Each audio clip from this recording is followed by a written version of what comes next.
What? Heed the call of heritage. Scrape back the thin veneer of modernity.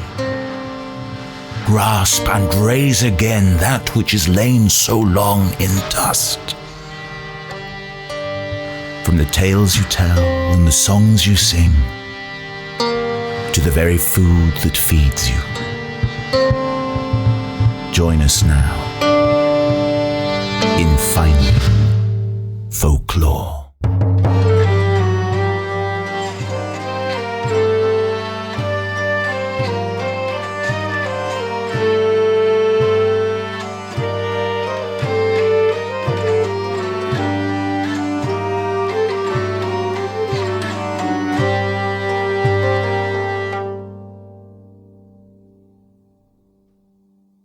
Once upon a time, a baby girl was born.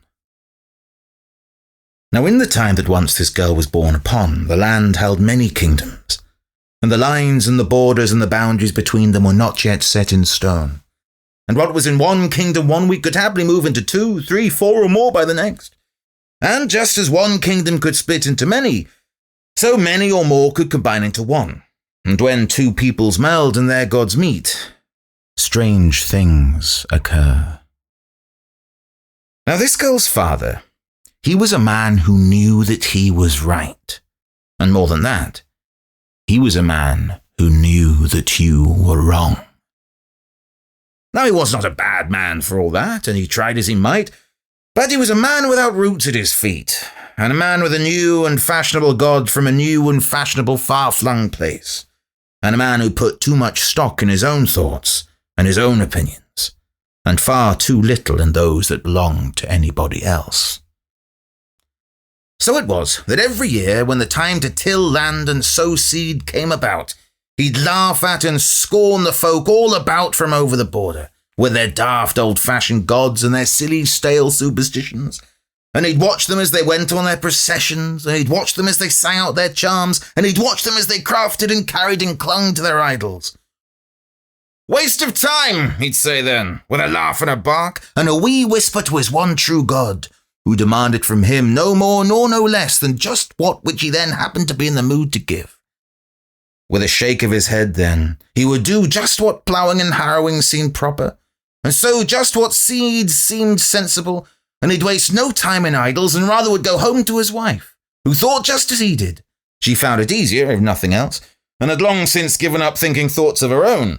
Or so her husband thought at any rate, and he knew that he was right, after all. Thus he not only was not a bad man, but he also was a sensible man, and a sensible farmer. And year by year his crops came, and year by year he reaped just what and when he deemed fit, and year by year he laughed and he shook his head at the silly old-fashioned nonsense of all those about. And though through chance the yield of the fields all about seemed more bountiful by far than his own, he always found some sensible reason for it that had nothing to do with nonsense, and no room for old-fashioned gods or for stale superstitions. And as much as those about him urged him to do as they did, he knew that he was right. And what's more, he knew that they were wrong, they who enjoyed their bounty and their feasting, and this was comfort to him, as he sat with his not full belly, explaining as much to his wife, who nodded and smiled and carried on as she always had. As I say, this sensible farmer's yield was never very fine. But he and his wife never did starve, and he dragged from the land enough for both to live, though it did not seem like the land enjoyed the giving of it. And so it was, in time, this wife of his fell pregnant, as wives often did and often do. And dear, oh dear, if he thought the nonsense spoken of for farming was laughable, he'd no notion of what would come when a baby came into it. It was all he could do to escape the nonsense talk and old-fashioned thoughts and theories that were thrown his way. The old wives' remedies, the ancient superstition, the traditional things and the heathen folderol that all about thought worked and wasted no time in telling him. "Well," said the sensible farmer, "nonsense to it. Yes, their families were large, and yes, those old wives had reared many children in their days, but those days were past now, and new days had come, with new ideas and new trends, and a new god from a far-off land who disproved all the others. And what was more, he knew that he was right, And what was more than that, he knew that they were wrong. And with a smug nod to his one true God, he told his wife that this would be a sensible pregnancy, and a sensible birth, and a sensible baby, not a rah-de-lah or a fiddle-de-dee for him or for her or for anyone else. Now, as his wife's belly swelled and his wife's belly ripened, so, as one might expect, the unwanted advice grew in frequency and in intensity. The more he ignored them, those daft heathens with their daft ideas and their daft old-fashioned ways, the more fervently they pushed it further. And his dear wife didn't help by having all the difficulties as she did. He explained to her every time what the reasons were, and he explained to her every time they were doing everything sensible and right, and he explained to her every time just to keep calm and carry on and not to worry about old-fashioned nonsense. And she, of course, was too tired to withstand his arguments, and too worn to disagree, and too used to nodding and to smiling and to doing just as she was bid. Finally, the day came when his wife would give birth. And he bare had to bar the door against the wise women and the cunning men who came up to it to perform the proper rites, and appease the proper gods, and invoke the proper aid of the proper ancestors. He did all that he could to keep them all at bay, but, in spite of his best and his most sensible efforts, though he gained a daughter that day, he lost his wife. There were many sensible reasons for the tragedy, of course, and that was some comfort to him. No need to get silly about it, despite what the heathen incomers said. She was with the one true God now, and all the better for it, no doubt, and no nonsense with stale sayings and doings would have done anything different, and all who said otherwise were wrong, for he knew that he was right. But being right was a burthen indeed. For if it wasn't bad enough that all through that unhappy birth the incomers were telling him he was doing things wrong, when it came to the death things were doubled. They pestered him all hours of the day and the night. They begged and they pleaded for to give her the proper rights, to do things in the proper way they knew was proper. It was all the sensible man could do to hold on to his sensibilities. So it was finally that his good wife was buried according to the good new ways that he knew were right. And that had actually been followed by all the people of his former kingdom, actually, and which everyone had known back then were right and true and proper and correct, and actually there were plenty of very sensible reasons that that kingdom of his with its new ways had fallen to that kingdom of theirs with its old ways, actually, and it had nothing whatsoever to do with that nonsense they said, and certainly nothing to do with the loss of the old gods, and certainly nothing to do with the loss of the old ways, for they were wrong. And he knew that they were wrong, and what was more, he knew that he was right. Now, being a sensible man, who thought only right and sensible things, he understood that the thing now was to replace his dead wife and to find a mother for his daughter. For these were hard times, and a man alone could not rear a child no matter which god he prayed to or how he went about doing it. A child needed nourishment, after all. A child needed pap. A child needed a mother. So he named his live daughter by the name that her dead mother had chosen. Or at least he thought she'd chosen it, for he definitely heard her saying it, he was sure. Or he definitely heard someone saying it, or something like it, or some such. And so it was either way. He named her Urith, that some today called Hieretha, and some Urith, but which we shall keep as Urith. First he found a nursemaid, for pap is pap after all, and second he set about seeking a wife. This, he found, was harder by far than he'd hoped. For a year went by and no wife was found, and though Urith thrived, the land did not. And it was a cruel harvest for all thereabouts that year, and a crueler still the next, and a crueler still the next but one. For the more that Urith swelled, the more the cattle waned. The more that Urith grew, the more the crops did shrink. The more that Urith blossomed, so all the more the land did dry. All hungered then in that place, and all about did weaken. All but that young Urith. For though year followed year, and though hard grew ever harder for all, Urith throve, And Urith grew in the image of her father, and rigid held to her one true God, and rigid rejected the old, stale ways of the weaker minds about her, and rigid as her father, for she knew that he was right, for he often told her as much. And she cared not a jot for the people who starved, for why should she care for the wrongdoers, no matter how they hunger, no matter what they plead? Eventually, the sensible man dropped his sensibilities. And though it was only for a moment, it was long enough by far for him to find himself a woman to wife from amongst the starving incomers. For though the great bounties of his neighbours had been reduced to near nothing, his mediocre crop, dragged unwilling from the earth year by year, had remained static throughout. And what had seemed a sorry haul in happier years was clearer fortune in the sad ones, and him a far finer prospect for marriage than ever he'd been in the past. A backward woman she was, this new wife of his, one who held to the old gods of the incomers, and despite it all would not take up the new one he offered her, or the new ideas that came with him, though still he knew that he was right, and still he told her so incessantly. Yes, she was a woman who would not be sensible, this one. This much he knew. She was a woman who was wrong, and who would not listen to him, and who would not listen to his God, and who would not listen to what was right. A backward woman, with wild and backward ways. But she also was a woman with eyes of blue, and hair of flax and skin of snow, with strength in her arm and strength in her thigh and strength in her soul that was mighty, with a whispering wildness that overwhelmed sense.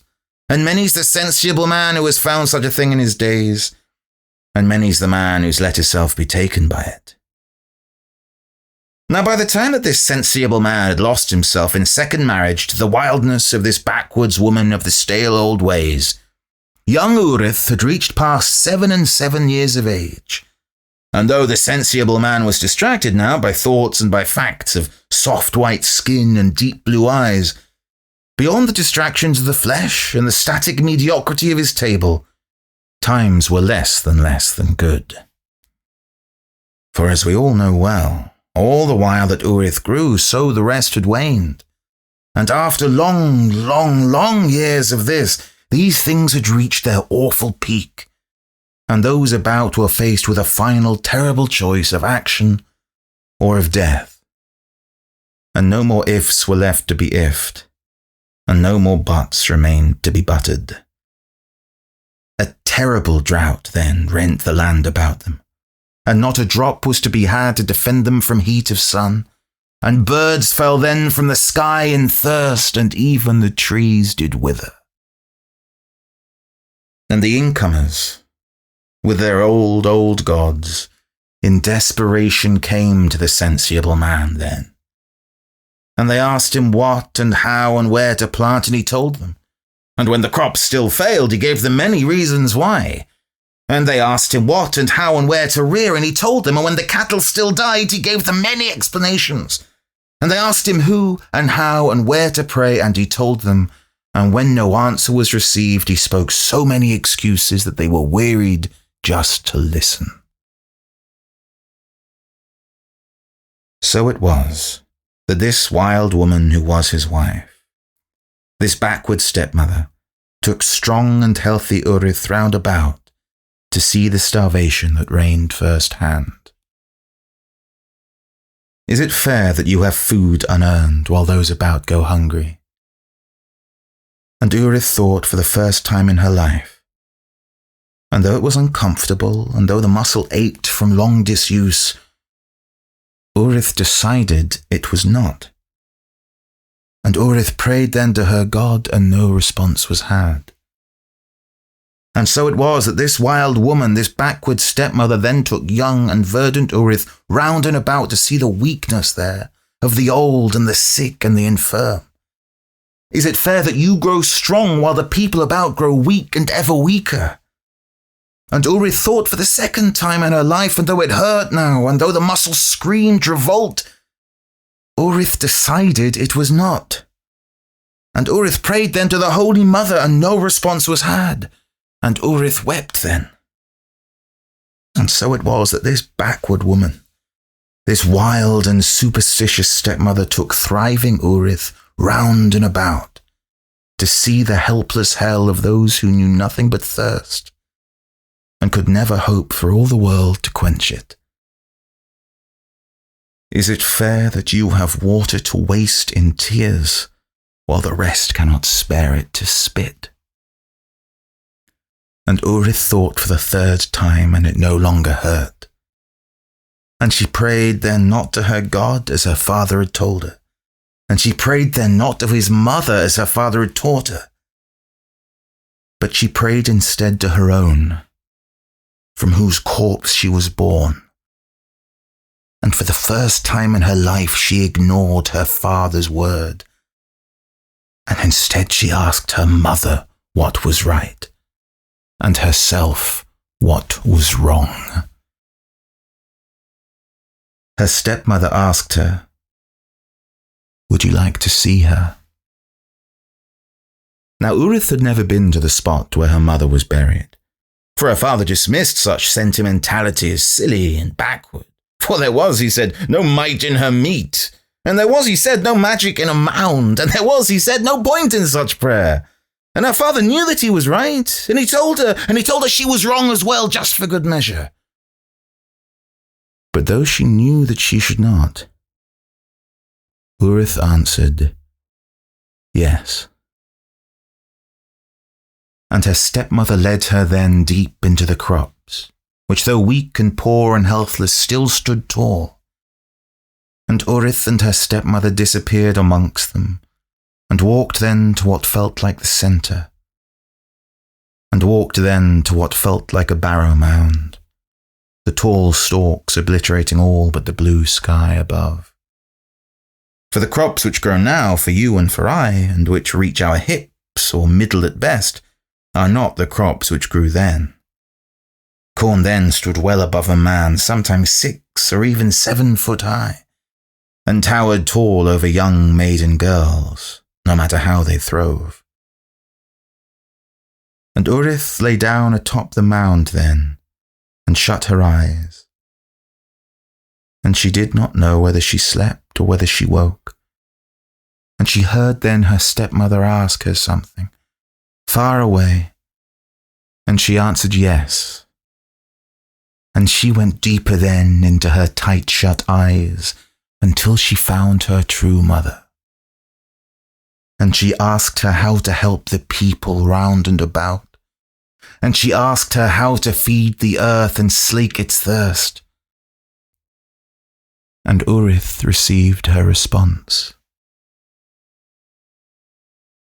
When Urith opened her eyes, with the name of her mother still wet on her lips, she watched the dry crops part as a golden, shining woman stepped forward, and in her hands she held a scythe. To her left, the crops parted again, and another woman emerged, standing over her, scythe in hand. Behind her came another, and another, and more. About her now there stood 9 women, and Urith stood then, and Urith turned 3 times eastward, and looked upon each, and each to her whispered a word. Grow. Do you understand? Asked the wild woman with the golden shine and the backwards ways. Yes, mother, came Urith's response. And she closed her eyes to pray. And the women who surrounded her raised their scythes, and swung and reaped the head from Urith's pale, thin neck, which flew high and high and high. And the 9 then sowed Mother Earth with the blood and the bone and the flesh of her. And where her head came down and met the ground, her face could still be seen to smile. And from about and beneath there came then water, blessed water from the earth, of a sort that had not been in so long seen, And it flowed hearty and free and good, and the crops then drank, and the cattle then drank, and the people then drank, and life and strength renewed then. And where the blood of Urith fed the earth, red flowers grew. And in those flowers Urith dwelt manyfold. And through them still she calls to those who listen, and through them still she tells when crops may best be reaped. And through that spring still Urith flows, and slakes the thirst of any and of all, around and about, and still the land is rich with the blood that Urith gave, to and from and for her mother, as her mother gave it to and from and for her daughter then in turn. And Mother Earth was satisfied, and the old gods were satisfied, and bounty then returned to the land and to its folk.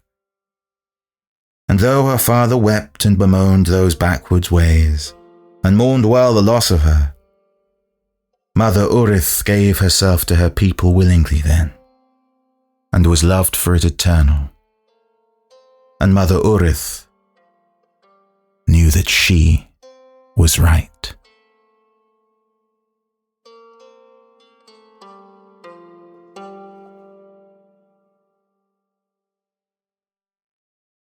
That was the Urith Sacrifice. We'll be back to talk about it after John Barleycorn. As I turned eastward in the earth and bowed 9 times afore, I took an unfamiliar seed and I gave back twice more, with a grow to a right to say. I took up a plough and dressed it well, and asked then that I might sing this song to feed earth, lest John Barleycorn should die, with a grow to a right to say. O earthen mother, give thee us, all wielder ever ruling, acres waxing and widening, increasing and engorging, with a grow to a right to say. High skief a bright abundance in, and broad and barleycorn, and white and wheat and earthen treat, against all baleful scorn, with a grow to a right to say. Give us all rule, earthen strength, so to from all your hall, a shield against fiends and poisons sown, to counter evils all, with a grow to a right to say. And now I bid these fields themselves the very midden world, no wayward wife nor crafty man may unravel my word, with a grow to a right to say. I took me up then Barleycorn and all his host as well. I ground and drowned and burned them then, and hanged and buried well, with a grow to a right to say. With milk and meat to greet the dawn, and I will tell thee why. For that John Barleycorn might live, John Barleycorn must die, with a grow to a right to say. Wassail the earthen folk, mother, and grow thee in good size, food filled for joy of humankind, bright blooming Hallow-wise, with a grow to a right to say. This hallowed land that heavens shaped, the earth on which we live, the ground gods wrought with growing gifts, that corn to us does give, with a grow to a thrice to say. That was John Barleycorn, performed by Susannah Knights. And before that, you heard Brice Stratford telling the story, The Urith Sacrifice. Brice, thank you for the story. Thank you, James, lovely. For listening to me. I thank you all, in fact. Mm-hmm. Here we are again on episode 4. Yes, episode 4. Finding Folklore. Episode 4, yes, it is episode 4. It is episode 4. Yes, good. So as hopefully some of our listeners will know by now, we have a story, then a song, and now we're on to the third part of our podcast, which is the chat. Chitter-chatter. Where we're going to discuss the main sort of themes and kind of we just talk about the that narrative that you're all still reeling from, I'm sure, and the lovely related song too. I would say, Jimmy, how was it for you? How did you find that story, the Urith Sacrifice? Well, I'm not sure if we mentioned this on the podcast last time, but there was some talk about how this one almost kind of brings together the previous 3. Yeah. Because we've been doing, so our first one was the Red King and the White Ship, and then Sprack Jack, and then of Sheaf and Shield. Yeah. 3 very, very different stories coming from different angles. Yeah, but also, so this sort of quad, this first 4, they're kind of a cluster of harvest stories. Mm-hmm. And it's more obvious with some, certainly this one and Sheaf and Shield are very explicitly about harvest. But the first one, the Red King and the White Ship, again, it's set very much on Atlamis, at the traditional start of the harvest. And even though the Sprack Jack story generally is based around the month of May, we've already discussed how this weird intersection between fairy lore and harvest and really agricultural gods even. Yeah. This idea that Puck is also a word for a sheaf of corn and may have some weird connection to the Beowa god. Yeah, that's a cool idea. But I mean, listening to that story just now, I felt like there were like, kind of aspects of each one. Yes. Kind of not just in the subject matter, because you get, for instance, the flowers that pop, the red flowers. Blood, we also have from Rufus, and that idea of the kind of sacrificed king kind of. Yeah, sacrifice king and sacrifice. Yeah, which we get in both Rufus and Sheaf and Shield. A lot of obvious overlaps with Sheaf and Shield. Yeah. But also just in the manner of telling, there was. I found that story quite kind of.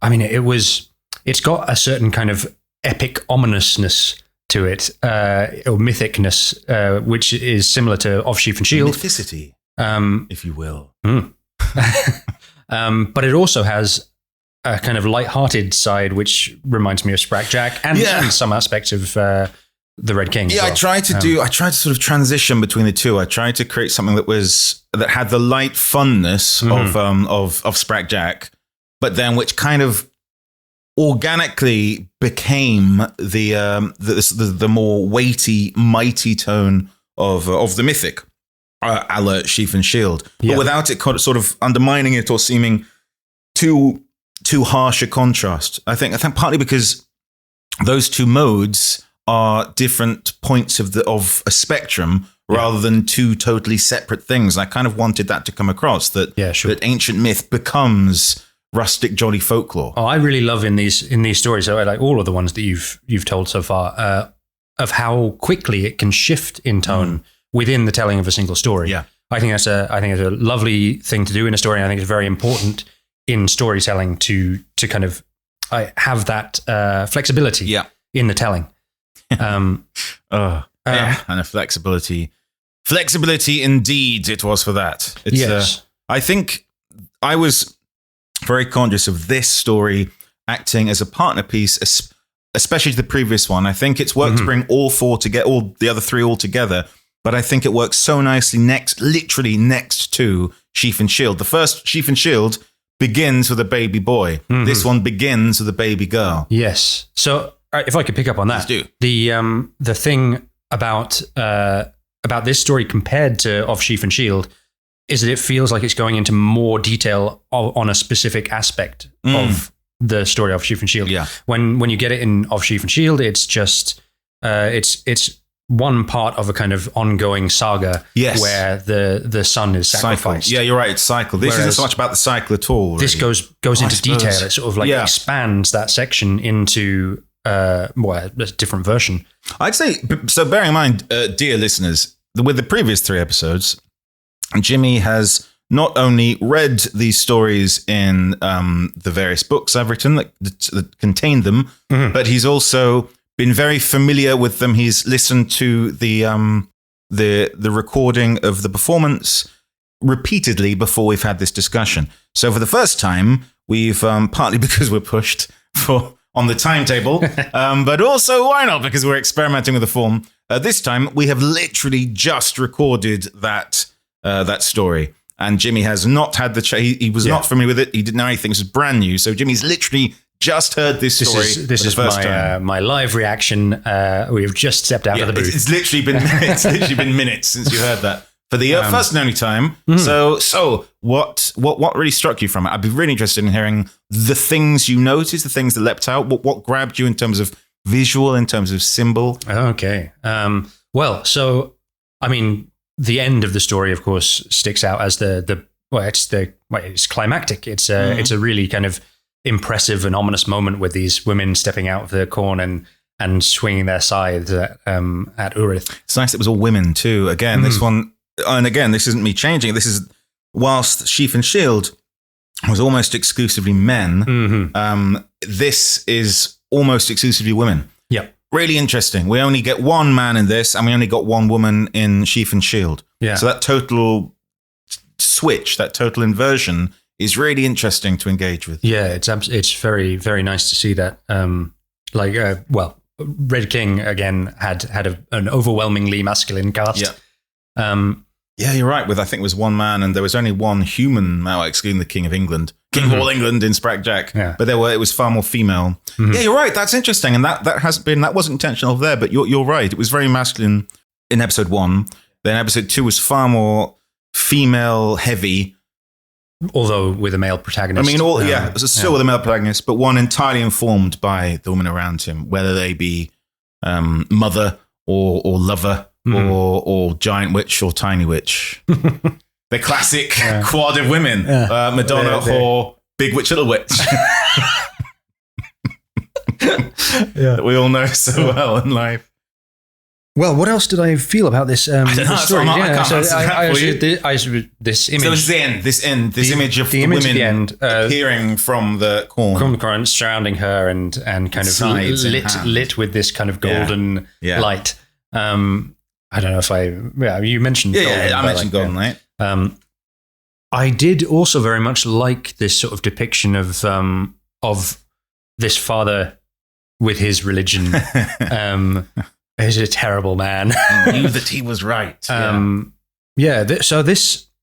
I did read this story in version of your book, a version of this story. So in Anglo-Saxon myths and legends, the struggle for the Seven Kingdom, I believe, struggle for the Seven Kingdoms, it's called. Yep, I wrote it. I should know. Oh, I didn't pick the title. Anglo-Saxon myths, the struggle for the Seven Kingdoms. There is a version of this story which is totally different. Yes, so almost completely different. That's what I was going to say. I didn't really recognize this from. Didn't ring that many bells. Yeah, I mean, up until you're right at the end, it wouldn't. Like, it's a completely different version of that. What happened? What's happened to your story? So the genesis of this story is a really interesting one.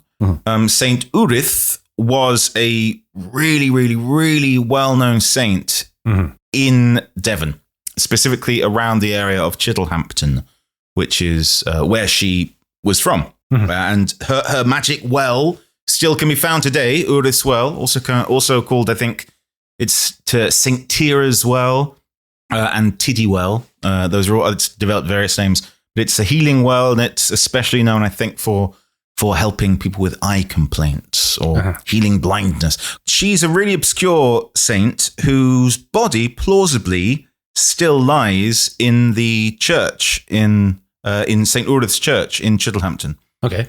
Under this big slab. So if anybody wants, they can actually go and visit the grave of Urith, which is cool. She's a Christian saint. She's a Christian saint. Catholic saint. Yeah, she's a Christian saint. Well, certainly Catholic. Yeah. So now this is the weird thing. Her, I obviously base, as I've said repeatedly, I base a lot of these stories. I try to really weave in folklore because I see these stories not as antiquarian oddities or just bits of history that we're preserving. I see them as part of a continuity. I see them as ongoing threads that connect the present with the past and the future. And I think that development is very important, especially when they are so rooted to place, like this one is.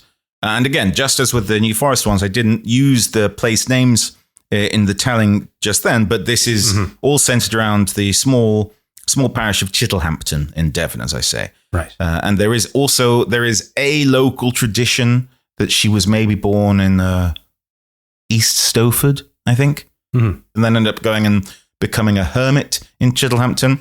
But I don't know where that particular tradition came from. In terms of the actual evidence for the historic life of the saint, it's really obscure, and it only exists in a Latin poem from Glastonbury Abbey, I think, which is from, I don't know, I think the 15th century, I think. There was a huge cult of Urith, or Hyaretha, as her name was Latinized to. And for no reason that we can tell, it just completely dies out, like after the 1500s, before the Renaissance. Potentially, that then the interregnum, the Puritans really put the kibosh on any revival. And for whatever reason, it never became significant again, but it remained really quite important within that little area, that corner of Devon. You see the name Urith used right up into the 20th century in this part of Devon for just people. It's a common name. Sometimes Hyaretha, sometimes Urith proper. But yeah, you see it crops up again and again. It's still rare. It's rare now, but I do believe there are still some Uriths out there. If you are an Urith, please leave a comment. Get in touch. We'd love to hear from you. Do red flowers grow where your blood falls? I don't know. Let's find out. Again, the red flowers thing, it's Scarlet Pimpernel again, which, just as with Rufus, has deep connections to the harvest because it opens up when the moisture levels are ready for the crop to be reaped. But between you writing this, so recently, you made a discovery. So the reason it's so different is because, as I say, in that actual the historic evidence from that Latin poem, which is the only indication really of what actually happens in her story, we have the basic plot. And from that basic plot, we know that she and her father are Christian, that her stepmother is somehow does something harmful to her, and that pagans with scythes behead her. And that when she's beheaded during a drought of some sort, and then when she's beheaded, where her head lands, a spring grows. And then in local folklore tradition, that develops, and we get the Scarlet Pimpernel, and we get General Bounty. Now, the thing about that is that there's multiple different local traditions of who exactly the pagans were, and there's lots of disagreement as to when exactly it is set. And when it is set makes a huge difference in terms of who the pagans could possibly be. Yeah. Whether the pagans are Vikings, whether they are Anglo-Saxons, whether they are ancient Celts. Now, they're definitely not ancient Celts, because even though her name is Urith, which is a Celtic name, a very ancient Celtic name, it can't have existed before the 7th century, say. It can't go back that far. And the Celtic Britons had been Christian for centuries by this point. Okay. Because, of course, they were Christianized around the year 200 by the Romans. Yes. So even though we are so used to this idea that the old ways must be the local ways, actually, all that stuff at the beginning about kingdoms waxing and waning and borders moving is because this is set in Devon. And this is set within 100 years or so of Devon becoming a part of Wessex. And it was not a clean break. There was not a single day when Devon became Wessex in any meaningful on the ground sense. This was a process that happened over many years and many generations. And it was very vague and splashy. Yeah. Now, what's weird is that we are used to thinking of the people who are already in a place. So the Celtic Devonians would be the ones with the old gods, and the incomers would try and bring their new gods.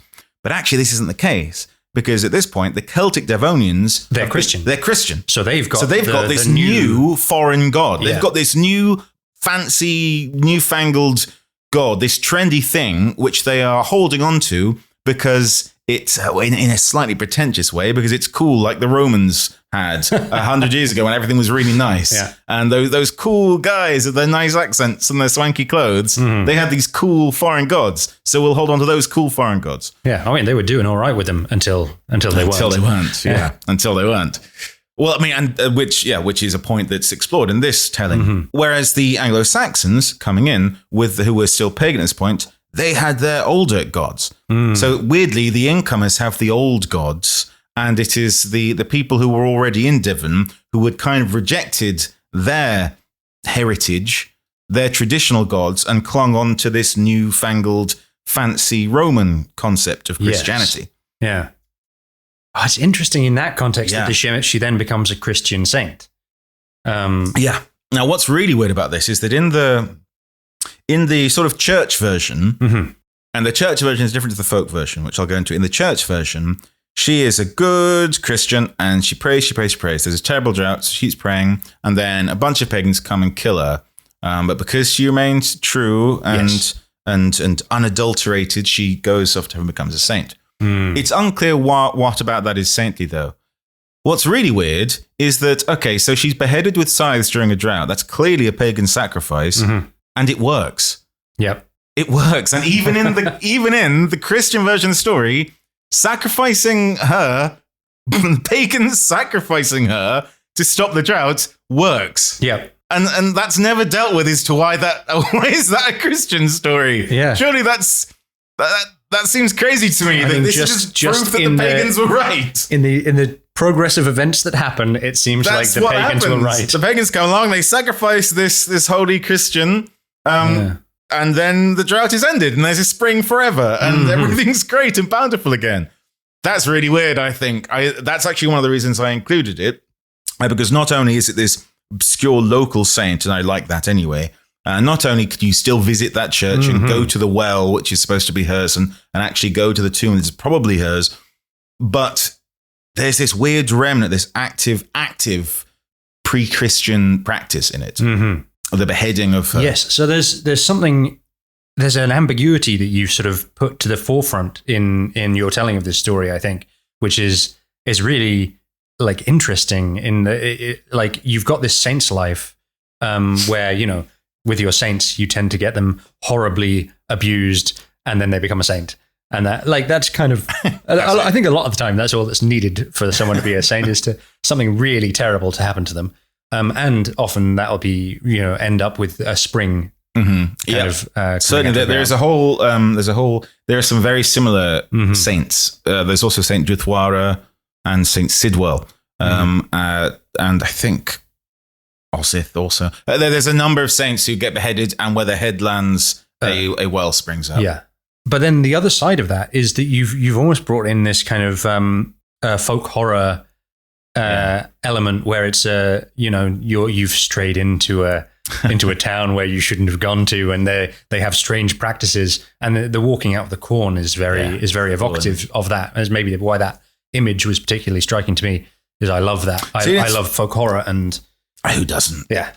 So it's interesting because I don't even feel that that's me. I don't feel like I'm interpolating that. That's there. I mean, in the story, a bunch of women with scythes who are haymakers or who are crop reapers come and behead her, and they are pagan and she is not, and in doing so they cure the drought. That seems all to be there. And in terms of the boundary shifting stuff, that's just an expression of the historic truth behind what's going on in terms of whether it's part of Dumnonia or whether it's part of Wessex at this point in history. There are other traditions within the church traditions, specifically Catholic and Orthodox thinkers, who've tried to place it in different times. And for a while, there was this idea it could have been in the 12th century. But there are various factual, historic reasons that those can't be the truth.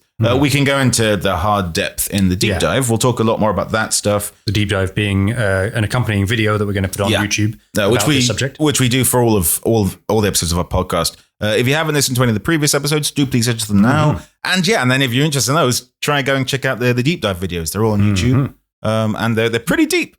So the other thing that I was interested in was there's almost like a recurring pattern of mothers that her mother is, she prays first to the mother of God, then to her own mother, and she's speaking to her stepmother, and then she finally becomes mother. And there's also Mother Earth in there as well. Earth, yeah.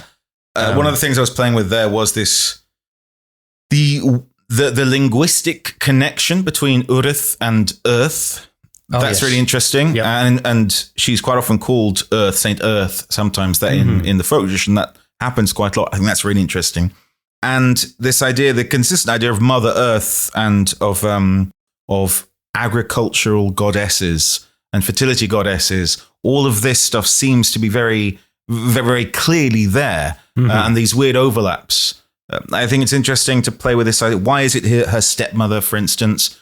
That's very interesting when these crop up. A great figure in this story, because she's entirely not the archetypal wicked stepmother. She's extremely like nurturing and welcoming, so verging on being a terrifying sort of I don't know, kind of access point to this dark cult. But ultimately, like the way that I understood that story, she just seems like a really great person. Good egg. Yeah. And so because this is taken from a sort of, I suppose, from the pagan perspective, I thought it was interesting. This Latin poem references that the stepmother is harmful to her, but it doesn't give anything beyond that. And so I suppose from that perspective, if she's being martyred here, then of course her actions are harmful. But if we remove that martyrdom, she is harmful. But if we just decide that she wasn't martyred, but actually there's this, and again, I do say it fixes the drought, so it works. And I think that's really the core of this. This whole thing is a demonstration just within the story. And again, I'm not making any kind of political or religio-political point to any of this. I'm just taking the story as I see it there. I'm also, I keep mentioning the folk traditions of the story, and that's what makes things really complicated and interesting, is that in Devon, people do still tell versions of the story they've picked up here and there. There are still, there's a lot of ultra-local groups who are connected to St. Urith and who pray to St. Urith and so on. Loads of weird versions of this story exist in Devon, and a lot of them, well, I mean, they're all clearly actively informed by different church versions of it. But I don't really feel any need to try and disentangle that. What I do know is that sometimes there are different oral versions, each of which give different baddies, give different pagans. Yes. The version that I went with in the book gives makes it an Anglo-Saxon Christian couple who come there, and pagan Celtic people who then sacrifice her to the earth. So these different versions, as we were speaking about oral traditions being updated as they went along. Yeah, being not even updated. I think that's the wrong word. Put just into developing, just growing. Yeah, just developing. I think updating implies that it's like a kind of active and sort of external process, whereas a folk tradition is intrinsic to the folk tradition that it's never static, that it's constantly developing and evolving. So the development isn't like an additional thing that happens to it. The development is the story. There is no static story. And what you can see is through those lines, the elements that have remained for a very long time, that's worth observing and acknowledging.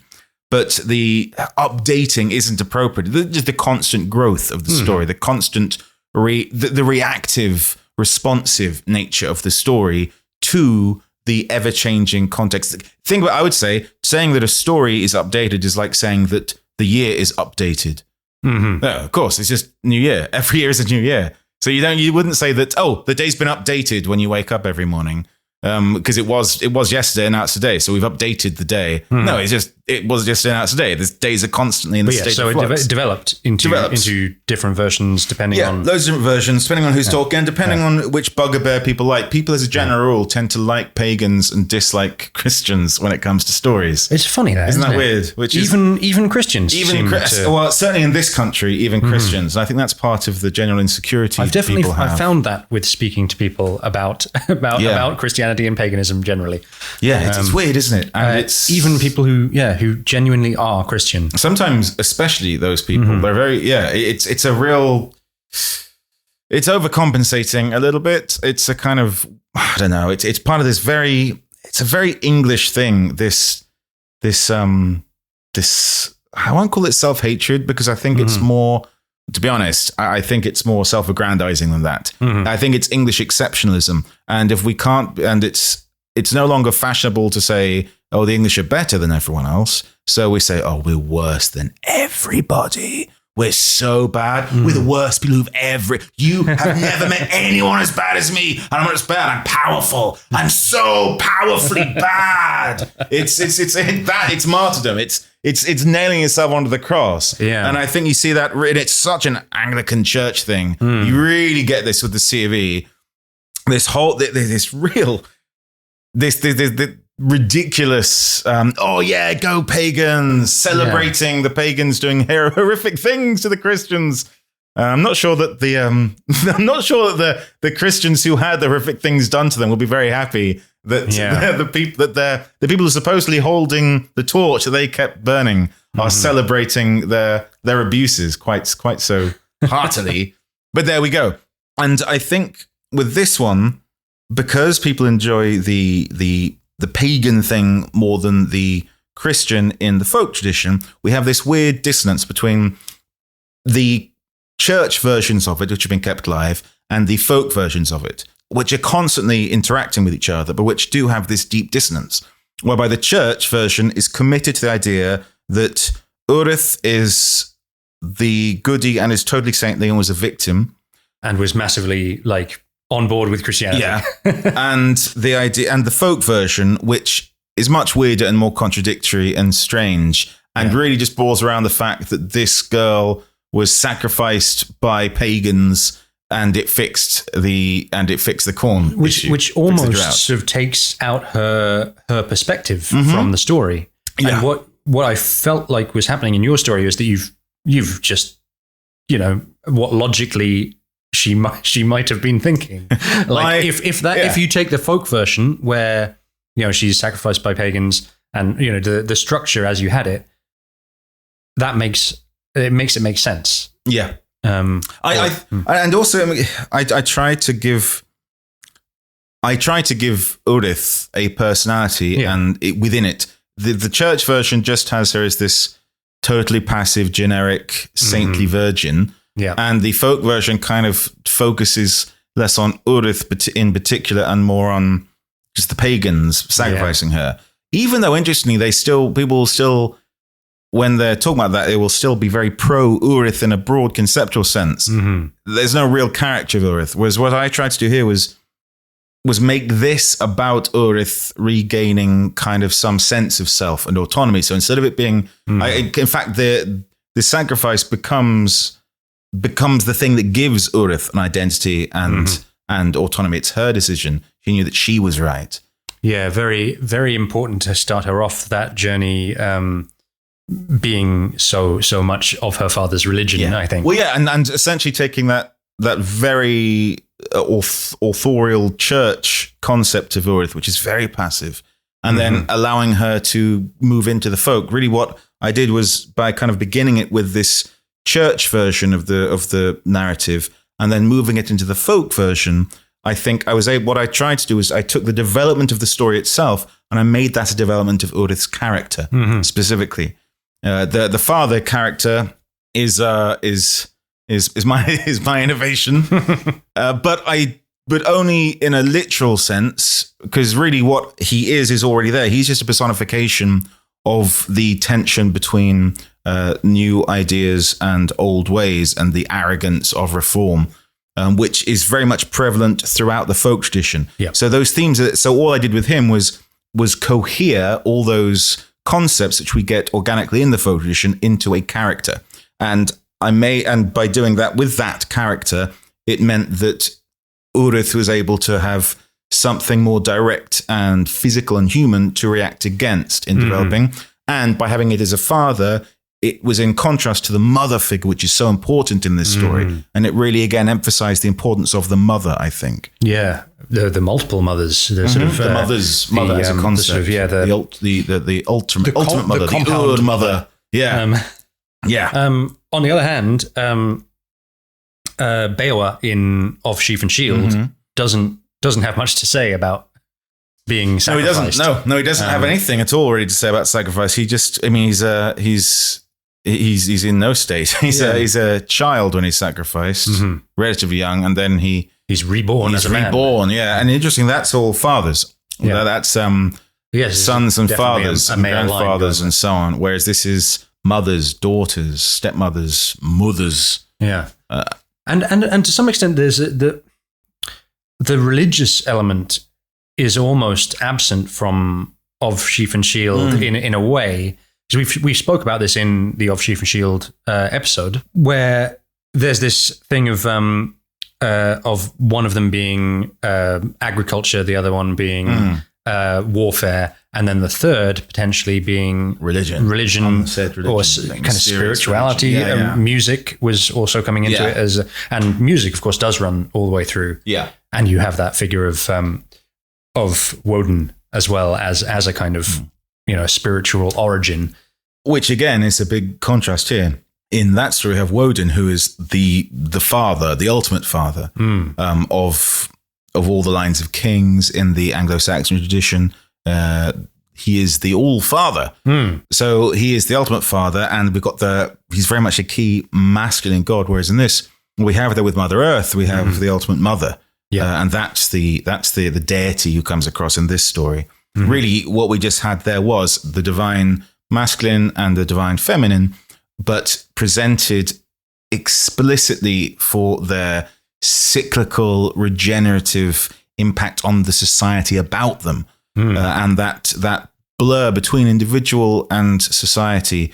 And I think in the Urith Sacrifice, what we saw there was society starts to degrade when it's cut off, when it's very individualistic.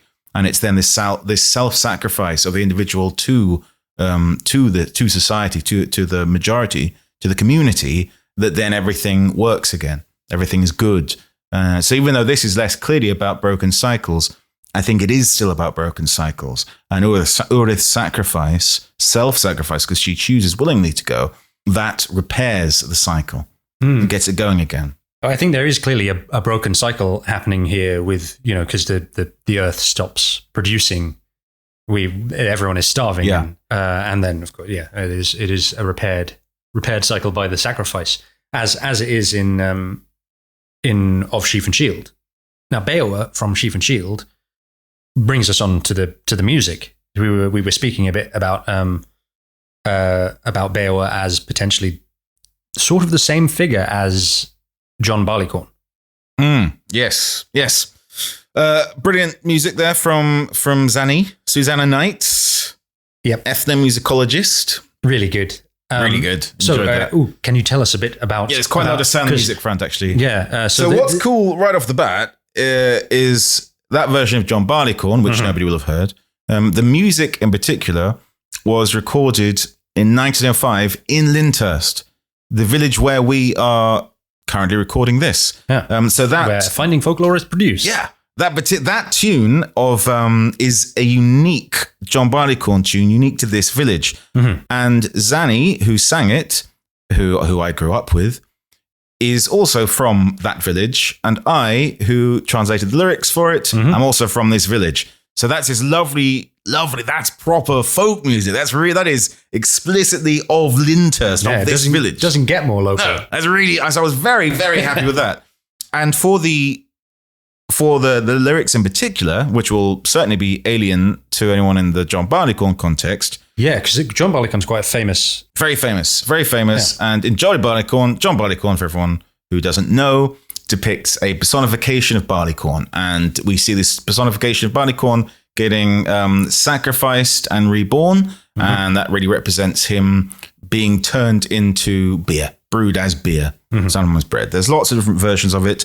And it's got this quite long-standing now association with some sort of paganism, some kind of fertility thing. And whether or not that association is historically valid, which I don't really think it is. I don't really see much argument there. It's certainly organically developed that association. Yeah, so it's kind of more like a fun song about it's a fun making song. beer. Yeah, really originally, the oldest version of it, that's what it is. Just a fun song about making beer, and the beer elements are real people. It's like, wouldn't it be funny if we did to people what we did to beer, what we did to barley? Funny. Wouldn't it be fun? Comedy of the 16th and 17th centuries is slightly different.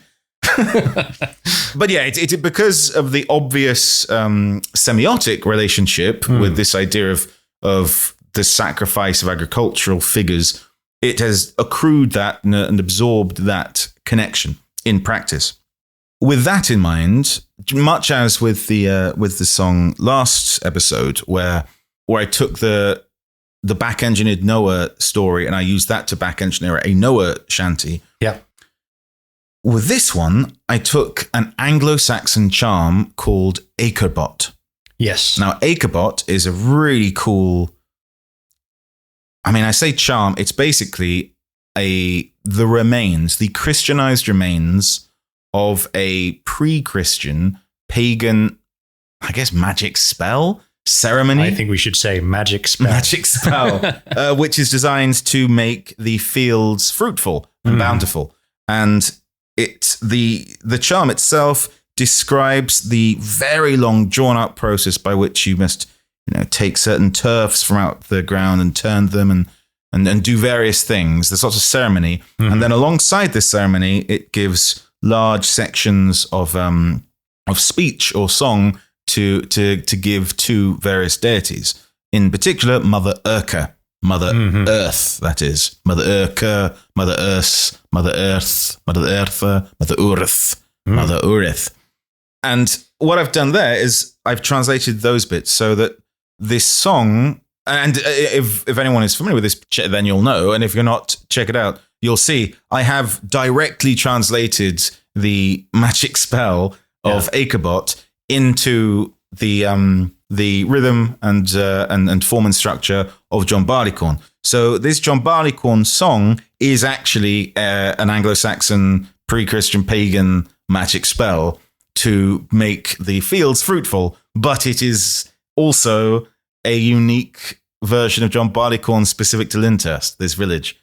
Fantastic. It's cool, right? Yeah. So I'm very happy with that. The lyrics themselves are well over 1,000 years old, probably potentially more closer to 2,000 years old, 1,500 at least, if we're talking about paganism element. Well, but also, they're also beautiful. I think the poetry of it is absolutely beautiful. There are some very nice lines in that. Gorgeous, which I can't take credit for. It is my translation. And I said it to that music.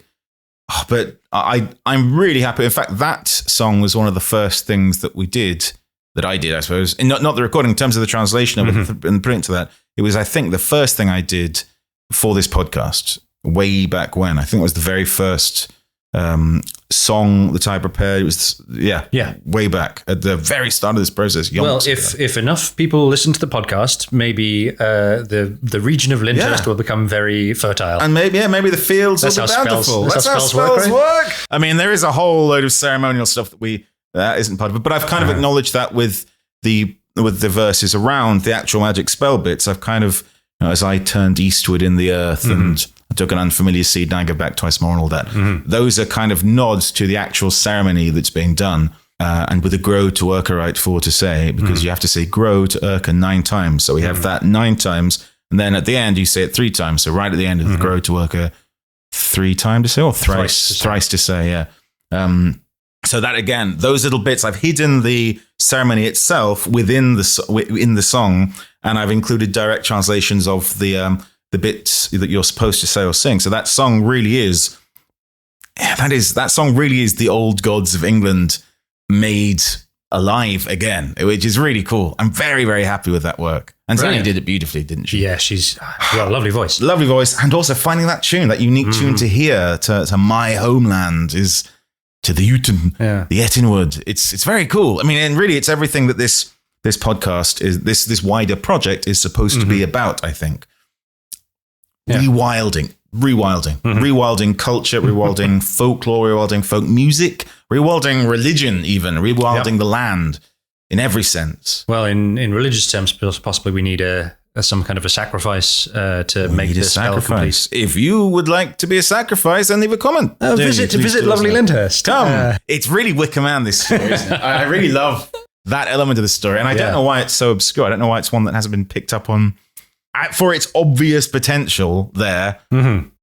Yeah, this was a huge change from the version I did in the book. Partly because I realized, again, this is bugbear of mine that we assume that the English are somehow more Christian and less pagan than the Celtic fringe. Yeah.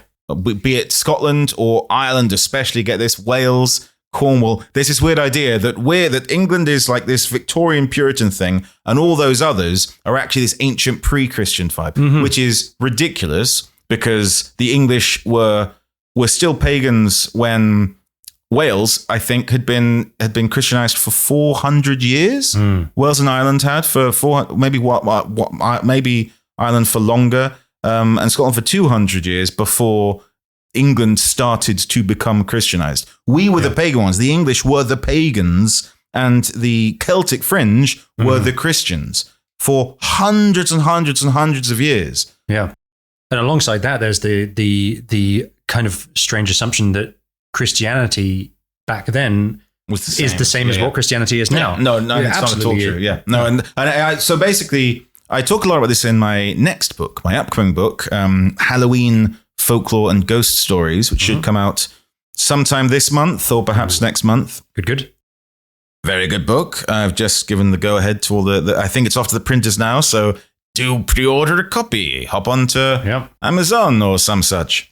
But I talk a lot about this faulty logic. Yeah.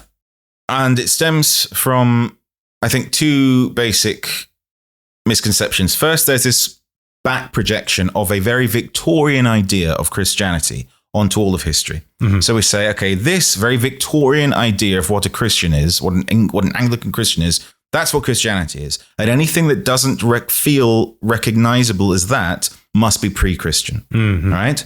So any ritual, any tradition, whether it's maypole dancing, Morris dancing, mummers plays, weird, ugly carvings in churches, anything that doesn't look like a Victorian version of Christianity must be pagan. Well, it must be kind of a holdover from pagan times. And that's not at all. No. That's nonsense. And that just goes, that's just a demonstration of how far actually things have gone since early Christianity and how much things have changed.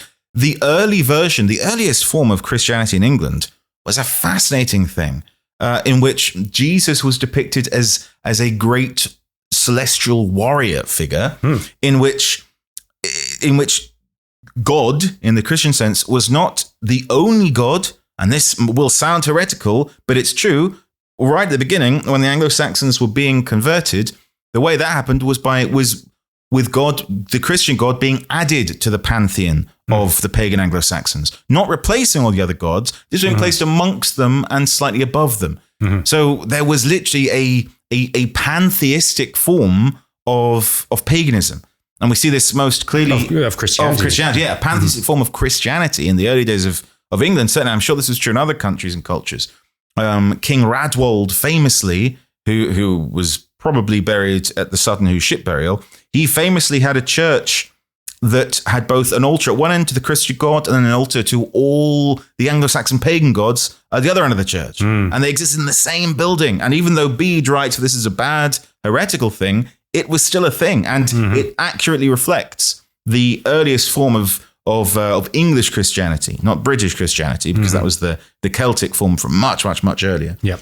So that's one of the bits of faulty logic. The other is just good old-fashioned prejudice against Catholic people. The classic slur against the Catholics was that Catholicism was ungodly.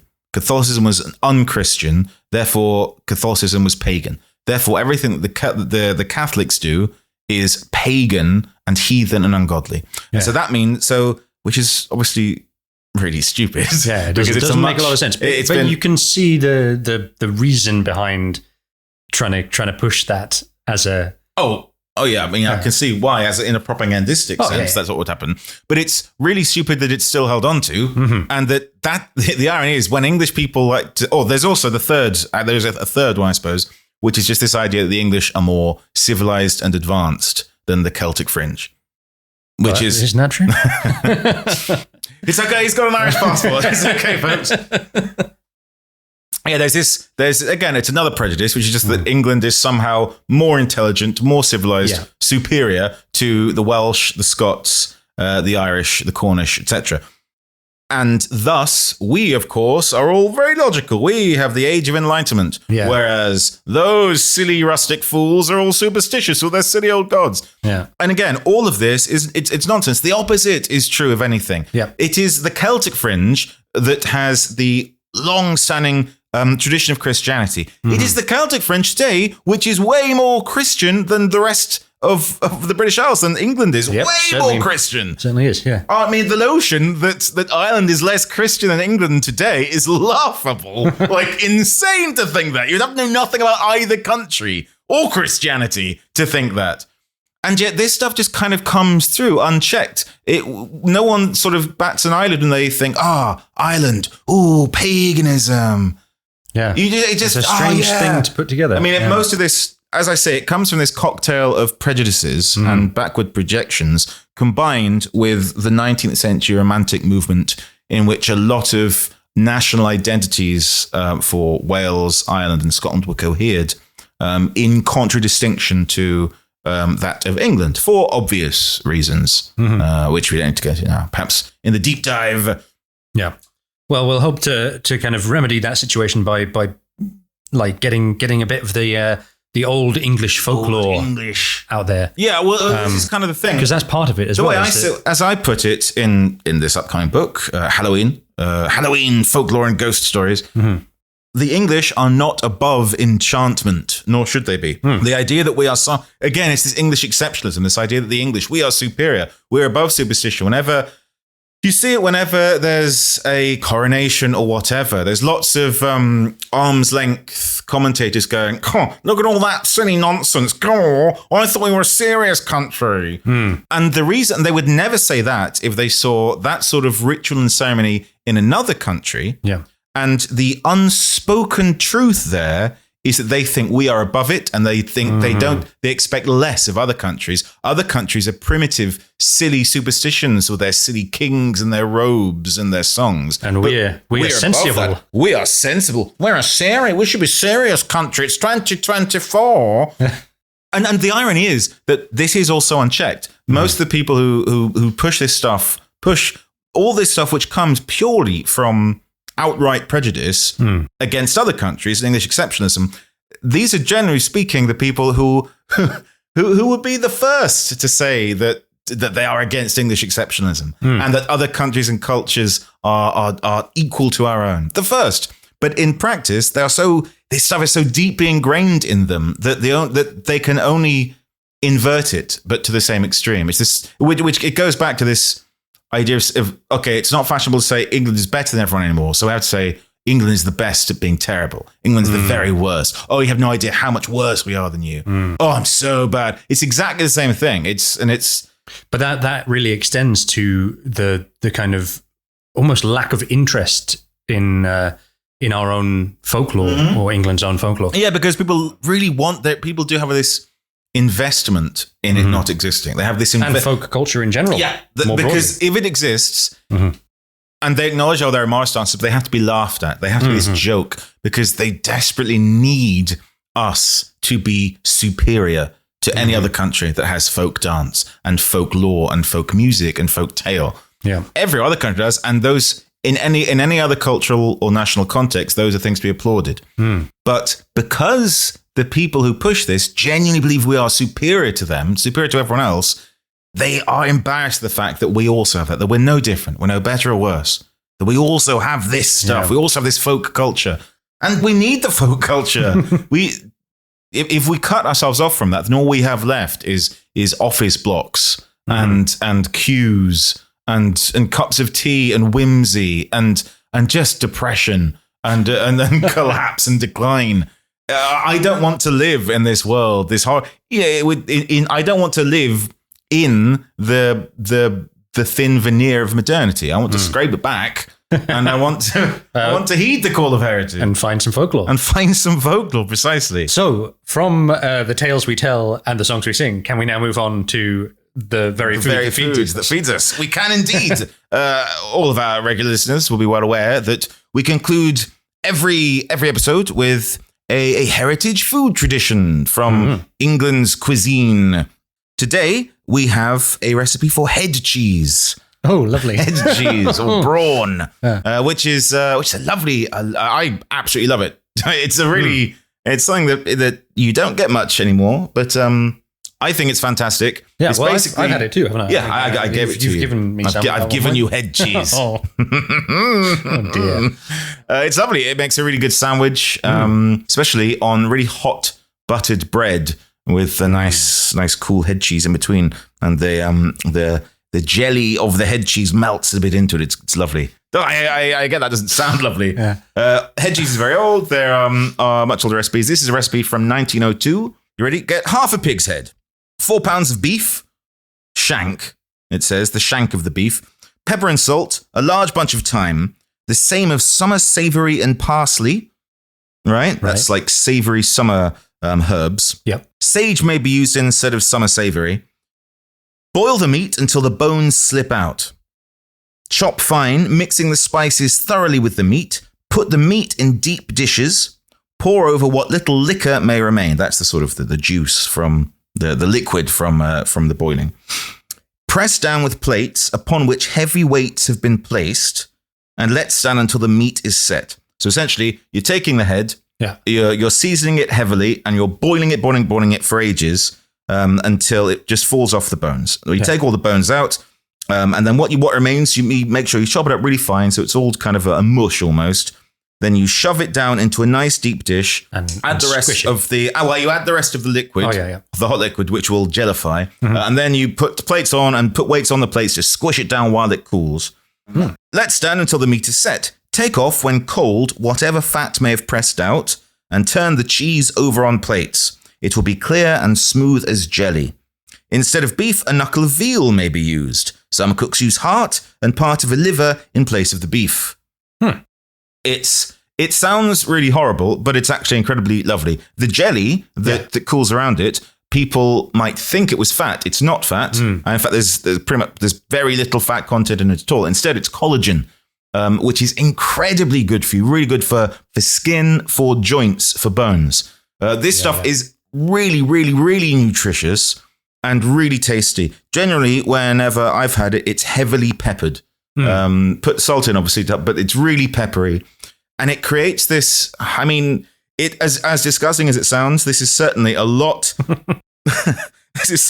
closer to meat than any of the formed ham that you'll buy in a supermarket. Yeah. True. Yeah. Like this is offal that's being pressed into into a jelly, I suppose, so that it can then be sliced up. Kind of, it's really, only lightly processed. Only processed in the house. Yeah, literally. By you process it yourself. Just like it's certainly not it's not mass processed, or it's certainly not ultra processed. Yeah, barely even processed. It's kind of like a cross between a terrine and ham. I guess it's like a cross between terrine and ham. And because you get to season it so heavily, it's really tasty. I would suggest having that with dollops of serve it with dollops of some kind of red currant jelly or cranberry jelly, and use the bread that we discussed last episode. That way you've got the sacrificial Beowa beer bread. Yep.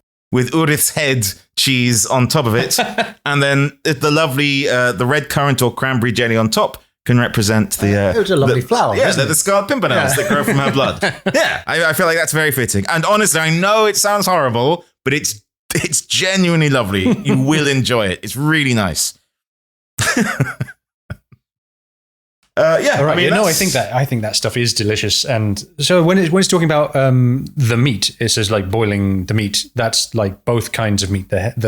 All the meat, yeah. Essentially, the pig's head. In that recipe and in various others, you're just adding a bit of extra stuff to it to meat it out a bit, because The various other bits you get. You can do it with a whole pig's head. You can do it with the bones as well. It gives it a really lovely, flavorful depth to it. And you can, in fact, make a variation on a pork pie, which I call a pig's head pie. Which is basically just making a pie from that very same thing. Yeah. So that jelly is like the same kind of jelly. Exactly. Same with a good pork pie. The jelly is not fat, and it isn't even fatty. It's really good for you, really healthy. So you don't have to feel so guilty when you're guzzling your pork pie jelly. Oh, good. Will you take us out now on a? I will take you all out, so long as you promise to craft some brawn. Yeah, you promise? I promise. All right, well then I will now take you out. I mentioned earlier that there is a Latin rhyming poem from the 15th century. It was found in a Glastonbury monk's commonplace book. Currently, I believe it's now with, I think it's with Trinity College, Cambridge, if anyone's interested in tracking it down. That tells the story of Urith, and in 1914 it was translated to be used as a collect in church services by a G.R. Woodward. It's actually a beautiful, very free translation with the aim being to retain the poetry. Now, I've spoken at length about how the version I've done of the story combines the church version, which is not in any way controversial, with the folk version, which is sort of organically has rewilded a lot of that pagan element. This poem, obviously, by dint of its origins, is very much in the traditional church tradition. Yeah, falling on the church side. Oh, totally, yeah. Moan by scythe of pagan scornful, gladly in the valley mournful, crown of martyrdom she gained. Now mid angels high and holy, see enthroned, this maiden lowly hath the victor's prize obtained. Trembled she at threat of no man, but did triumph o'er the foeman whom she overthrows. There, where fell this godly maiden, sprang a well, with virtue laden, bloomed the desert as the rose. By stepmother once ill-treated, now on every side is greeted Urith as the lily white. Chittlehampton, voice to heaven, raise thou with the rest of Devon for this martyr, ruby bright. Maiden martyr, pray for us, to our Saviour Christ, that thus we thy beadsmen here may be, set from death, eternal, free.